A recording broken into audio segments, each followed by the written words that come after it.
Boa noite a todos, Deus te abençoe. Até aqui nos ajudou o Senhor. Que Deus abençoe a tua casa. Seja bem-vindo em nome de Jesus. Amém? Eu quero compartilhar com você hoje um texto. Ele está ali em João, capítulo 20, a partir do verso 19. Então, João 20, 19. Nós vamos ler a partir deste versículo até o final do capítulo. Amém? São 11 versículos, 11, 12 versículos. Eu quero que você possa acompanhar comigo essa leitura. Nós estamos terminando, né? Nós temos somente mais o capítulo 21 do Evangelho de João. E você que nos acompanhou pode dizer já, né, que já leu nesse mês de setembro, comecinho de outubro, né? Como nós começamos no dia 5 de setembro, nós lemos e oramos em cima de praticamente todo o Evangelho de João, amém? Glória a Deus. Depois você vai receber o seu diploma de conclusão do Evangelho de João. Vamos lá, vamos ler. Vamos ler comigo, por favor? Abra então sua Bíblia no Evangelho de João, capítulo 20, o verso 19. Amém? Então diz assim: ao cair da tarde daquele primeiro dia da semana, estando os discípulos reunidos a portas trancadas. Então, naquele dia, no primeiro dia da semana, ou seja, domingo, né? Domingo é o primeiro dia da semana, os discípulos estavam com as portas trancadas por medo dos judeus. Jesus entrou, pôs-se no meio deles e disse: paz seja com vocês. Então, se tudo estava trancado e Jesus entrou, é porque ele já estava com o seu corpo glorificado. E para o corpo glorificado não existe obstáculos, né? Ele passa pela porta fechada, pela parede, né? Então, é isso que aconteceu. Tendo dito isso, mostrou-lhes as mãos e o lado. Os discípulos alegraram-se quando viram o Senhor. Você pode imaginar a alegria dos discípulos ali de verem o Senhor Jesus? Amém? E ele continua ainda assim, ó, novamente Jesus disse: paz seja convosco, assim como o Pai me enviou, eu os envio. Olha o que o Senhor está dizendo: olha, o Pai me enviou, agora eu os estou enviando. Assim como eu e você. O Senhor também nos envia. O Senhor nos envia como ceifeiros para a seara, porque a seara é grande e os ceifeiros são poucos. O Senhor nos envia como cordeiros em meio aos lobos. O Senhor nos envia como luz em meio às trevas. O Senhor nos envia como sal dessa terra. Amém? Para pregar a palavra, para pregar as boas novas, para pregar Jesus Cristo ressurreto. Amém? Glória a Deus por isso. Jesus Cristo que morreu na cruz pelos nossos pecados e ressuscitou. Esta é a mensagem. Esta é a mensagem que nós temos que pregar. Que Jesus Cristo foi para a cruz levando os nossos pecados, do qual nós já temos falado bastante, e ressuscitou. Amém? Louvado seja o Senhor, porque a morte não pôde detê-lo. Amém? Aleluia. E ele diz assim: e com isso soprou sobre eles e disse: recebam o Espírito Santo. Lembra que eu falei para vocês um pouco anteriormente que os discípulos, ele disse assim, ó, o Espírito Santo que está com vocês, ele vai estar em vocês, né? Dentro de nós. Então agora ele sopra o Espírito Santo para que ele esteja em nós, esteja nos discípulos, ou seja, esteja em nós. Amém?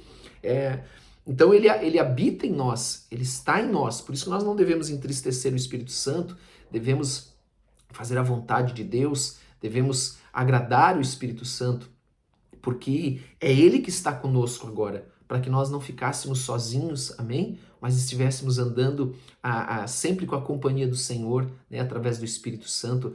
Você pode imaginar que consolo era esse agora para eles? Eles estariam com o Espírito Santo dentro deles, e eles sabiam, olha, o Senhor Jesus não está mais aqui presente como antes, mas agora o Espírito Santo está dentro de nós. Que bênção isso, né? Que coisa tremenda. E ele diz ainda assim: Tomé, chamado Dídimo, um dos 12, não estava com os discípulos quando Jesus apareceu. Os outros discípulos lhe disseram: vimos o Senhor, mas ele lhes disse: se eu não vir as marcas dos pregos nas suas mãos, não colocar o meu dedo onde estavam os pregos e não puser a minha mão no seu lado, não crerei. Ouça bem, muitas vezes nós falamos de Tomé com respeito à incredulidade, tá certo, né? Foi um momento de fraqueza de Tomé, no meu entendimento, né? Porque Tomé já tinha sido confirmado, né? A sua fé já tinha sido confirmada anteriormente por Jesus. Mas Tomé, nós podemos, ver em Tomé a figura de que os discípulos não eram inocentes, bobos, acreditavam em qualquer coisa, né? Então, eu posso também tirar esse ensinamento disso aqui, né? Que Tomé, ele não acreditava em qualquer coisa, né? Ele não era facilmente enganado. Havia o boato de que o corpo de Jesus havia sido furtado, roubado, né? Inclusive os guardas tinham que relatar aquilo, em outro evangelho isso é dito, né? Que eles recebem uma grande quantia de dinheiro para dizer que os discípulos vieram e roubaram o corpo de Jesus. E diz lá que essa história permanece até hoje. Mas Tomé é uma mostra de que os discípulos de Jesus não eram assim pessoas inocentes, pessoas que não questionavam, né? Não eram críticos ao que acontecia, ao que estava à sua volta. Então Tomé ele faz esse questionamento. É um momento de fraqueza, porque Jesus disse que iria ressuscitar, mas ele também mostra isso, que os discípulos não eram bobos não, né? Resumindo, eles não eram bobos não. Uma semana mais tarde, os seus discípulos estavam outra vez ali, e Tomé com eles agora. Então Tomé agora estava com os discípulos, só que uma semana depois. Se é uma semana depois, eles estavam reunidos quando de novo? No outro domingo, né? No outro domingo. Então, num domingo, Jesus apareceu, né? Nós vemos aqui. No outro domingo, ele aparece de novo. Apesar de estarem trancadas as portas, Jesus entrou novamente, corpo glorificado, pôs-se no meio deles e disse: paz seja com vocês. E Jesus disse a Tomé: coloque o seu dedo aqui, veja as minhas mãos, estenda a mão e coloque-a no meu lado, pare de duvidar e creia. Então disse Tomé: Senhor meu e Deus meu. Amém? Glória a Deus, que é uma declaração também linda, né? Senhor meu e Deus meu. Amém? E daí Jesus disse para ele: porque me viu, você creu? Felizes os que não viram e creram. Olha só, se nós continuarmos nessa linha de pensamento de que Tomé não era inocente, não era bobo, não era facilmente enganado, né?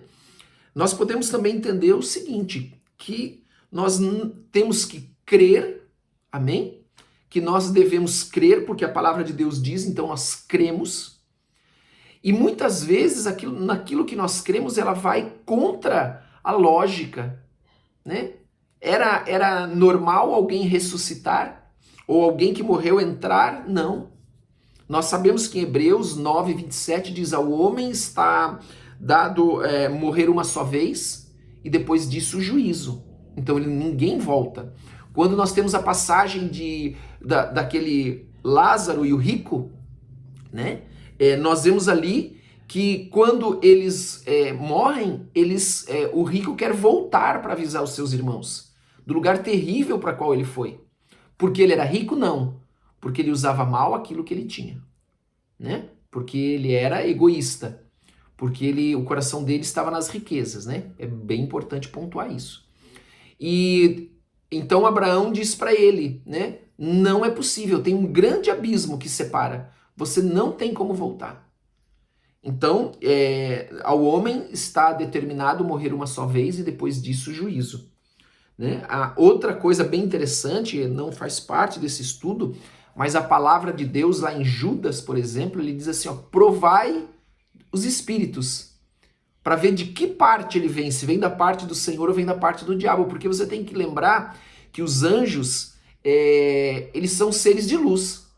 Então, o diabo, Lúcifer e os seus anjos também são anjos de luz, eles não são como são retratados, né? Então, ali diz assim, ó, provai e vede, o espírito que confessa, depois leia Judas, é um capítulo só, é bem fácil, bem rápido. O espírito que confessa que Jesus Cristo veio em carne, ele é do Senhor. O que não confessa, ele não é. Então esta é a prova. Apareceu um anjo. Por que havia isso? Por quê? Porque os anjos são reais, eles aparecem, eles falam, né? Agora a intenção é, anjo de que parte vem? Entende o que eu quero dizer? Com que anjo você está falando? Então provai, ninguém pode ir contra a palavra de Deus, nem mesmo os anjos. E também nós podemos provar perguntando ao anjo, você confessa que Jesus Cristo veio em carne, ou seja, declare que Jesus Cristo veio em carne, ele não declara. Declare que Jesus Cristo é o Senhor e veio em carne, ele não declara, né? Ele não declara. E aí você sabe que tipo de anjo que está querendo falar com você, ou que está querendo trazer uma mensagem, amém?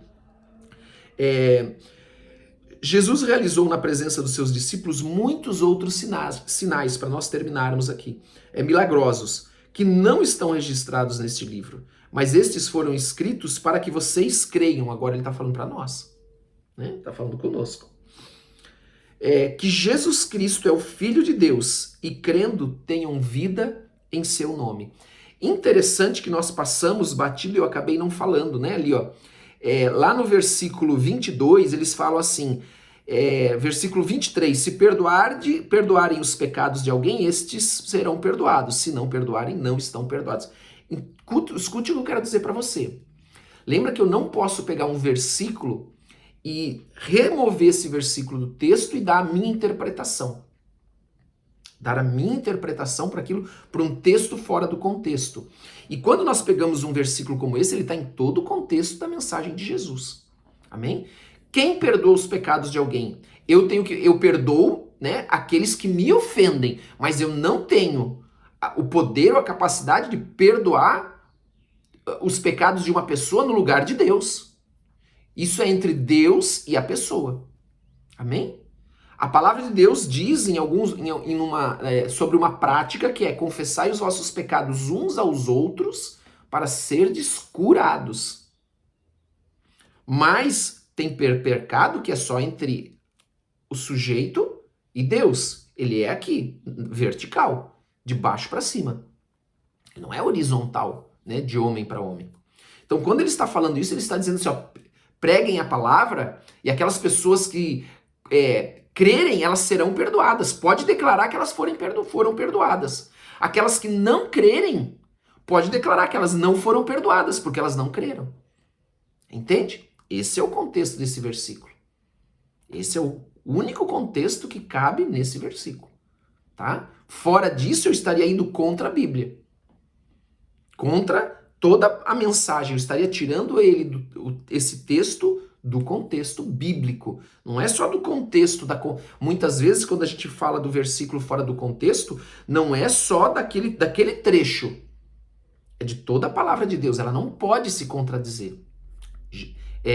Paulo, Pedro, né, os apóstolos, eles dizem assim, ó, se alguém vos anunciar um outro evangelho diferente deste que eu vos anunciei, porque eles como apóstolo, eles tinham essa autoridade para anunciar o evangelho e determinar as doutrinas, inclusive, seja maldito. Não os ouça. Não os ouça. Amém?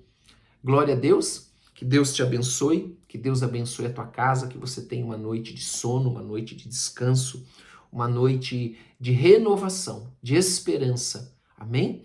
E continue, em nome de Jesus, lutando pela fé, pela qual um dia nós entregamos o nosso coração, a nossa vida a Jesus Cristo. Amém? Continue lutando. Continue firme, em nome de Jesus. Deus te abençoe, porque Jesus Cristo morreu, mas ele ressuscitou em nome de Jesus. Aleluia. Glória a Deus.